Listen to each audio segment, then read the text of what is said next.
this video, I used the DustPan Pour technique to create this design. Guys, if you're interested in seeing how I accomplished this, please stay tuned and watch.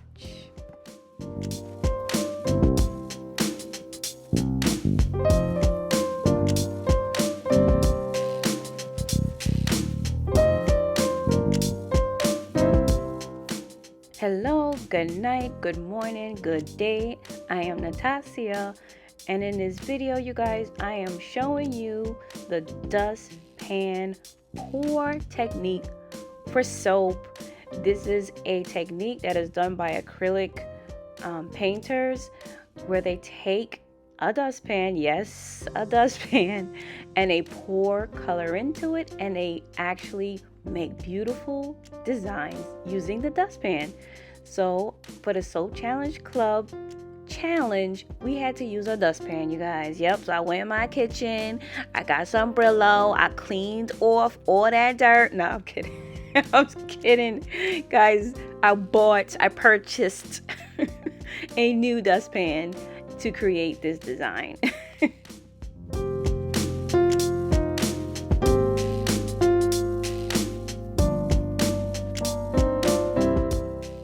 If you want to get an understanding of how it's done, it'd be good if you would actually look at the painting community, the liquid paint art community, where they do take acrylic liquid paint and they create this beautiful design. There was so many great examples of how it's done. The soap medium or the consistency of soap is very different than paint. I had to do a lot of trial and error to figure out what I could do to pour my soap into the dustpan to create a design.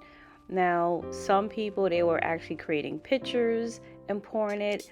I attempted that. It was very distorted. Some of them came out okay, but this is what I chose to do. I thought the colors were awesome and created a nice ribbon stripe design, as you can see.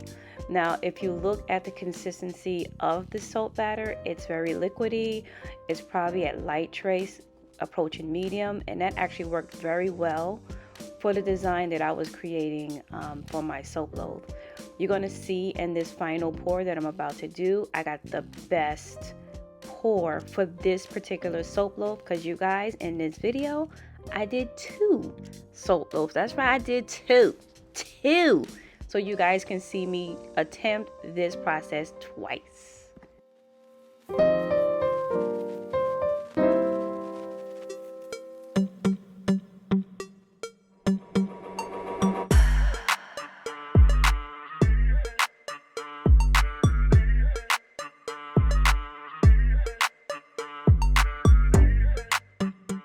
And look, dag on, this came out beautiful.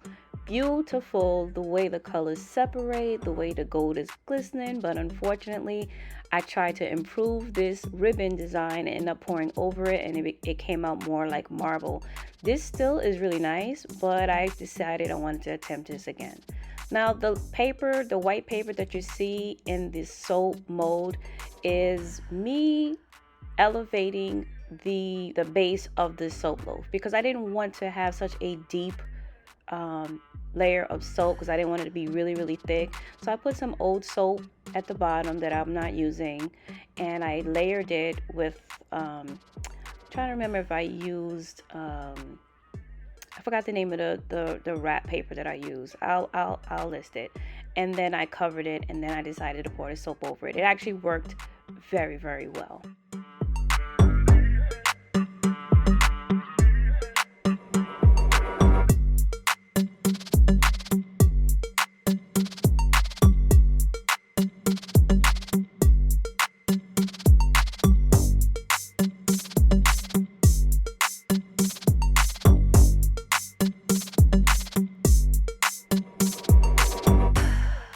Now, the batter for this soap was a bit thicker than the previous loaf, and that has a lot to do with the fragrance oil that I use. So I use Polo Sport for Men, that's sold by Elements Bath and Body, and it caused ricing And ricing is when you add a fragrance oil to your soap batter and you start seeing like these little things, they look like rice, and you can blend them out.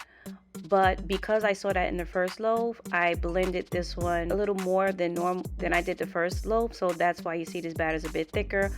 I still was able to accomplish that ribbon effect that I was looking for.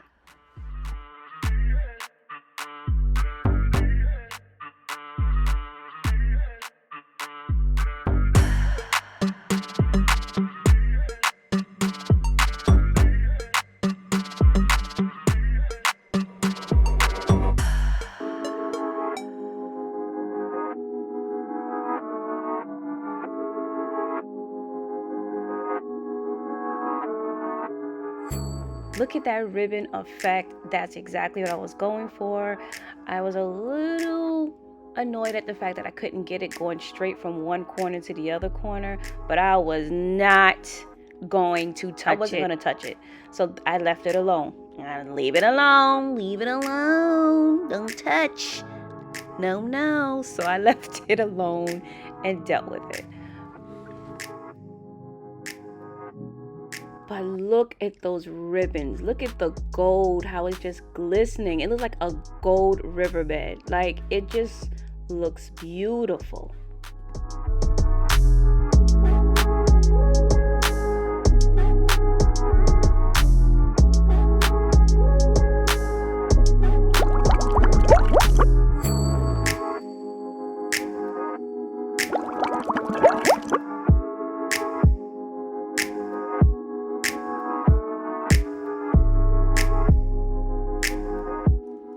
So if I plan this out right, I am releasing this video on Valentine's Day. So I just want to wish everyone a happy love day.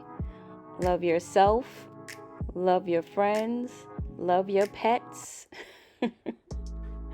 Love the fact that you woke up this morning. Just love doesn't have to be a couple. It doesn't have to be such a couple holiday. It can be a love for anything. You know, love for life, love for zest, love for positivity. Well, that's how I look at it anyway. So this is very self-explanatory as far as you see what soap loaves look like. Soap loaf number 1 look like. You see what soap loaf number 2 look like. Right now I'm working on soap loaf number 2. I'm trying to clean up those edges a little bit before I actually start the cutting process.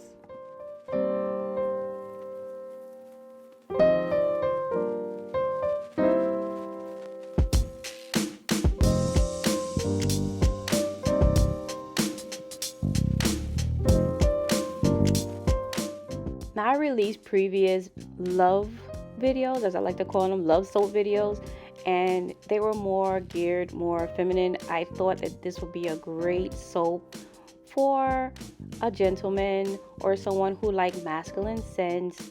It didn't have to be a heart, you know, so cliche. I put love in the soap. Do that count? I put love in it. Look at the ribbon, guys, in the dried soap. Man, I loved how this soap came out. I was so happy I did the second attempt because the first batch really gave me like a green marble, like a green granite top type of look. And the second one, which is the one you see me cutting, is more ribbon, like, you know, whimsical design. I love the marbling on the inside, and then on the outside I love the striations and the variety. It just came out really beautiful. This technique works. It is a bit messy. I know some of y'all gonna come at me, oh, it's messy, but it, you know, with time and practice, it gets a little better. And guess what we can do with mess? We can clean it up. It's not that serious. This is soap making. It's not perfection. But look how beautiful this soap bar came out. Look at it. Doesn't it look like a granite countertop? It just looks absolutely intricate. It looks artistic. It looks different. And I really liked how the soap came out. I hope you guys like it too. Do you like it? Which soap loaf did you like the best? Did you like how soap loaf number 1 came out? Or did you like how soap loaf number 2 came out? Did you like how both of them came out? How you feel about it?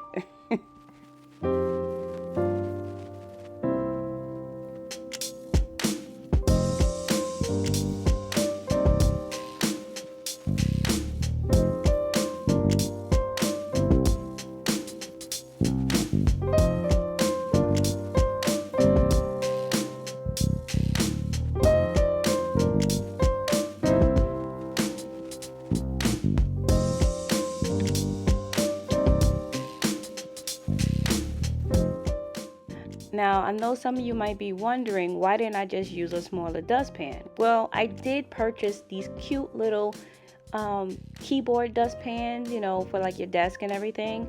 And then when I read the rules that the Soap Challenge Club had set up, your dustpan had to be about 8 inches across, something like that.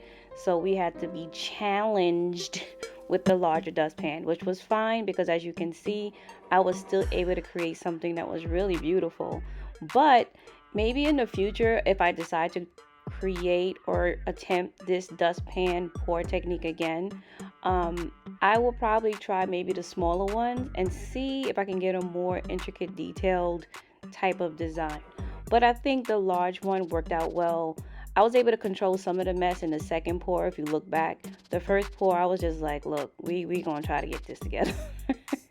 You know, but you're not gonna learn unless you make some errors along the way. So I was okay with it.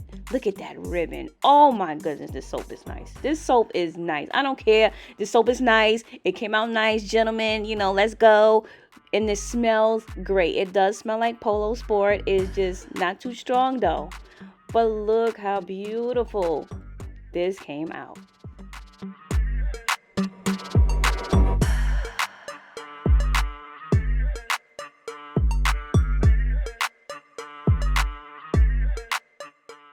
Here I'm just beveling it and cleaning it up just a little bit, just to show you the process that I use sometimes when I want to clean up the soap.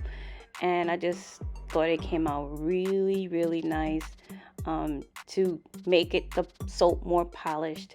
But what do you guys think? I mean, this technique is pretty awesome. You think you might try it? You just like looking at it? What do you think about this technique for the soap design? And what kind of colors do you think you would use if you was doing it?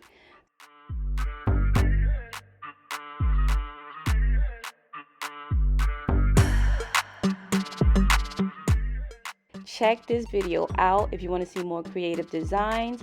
And the second video is more love heart videos if you missed out. Thank you for making it this far. Love your beautiful skin. Protect your energy. Enjoy your love day with family, friends, your pets, or yourself. And I'll see you guys on the next video. Bye for now, guys.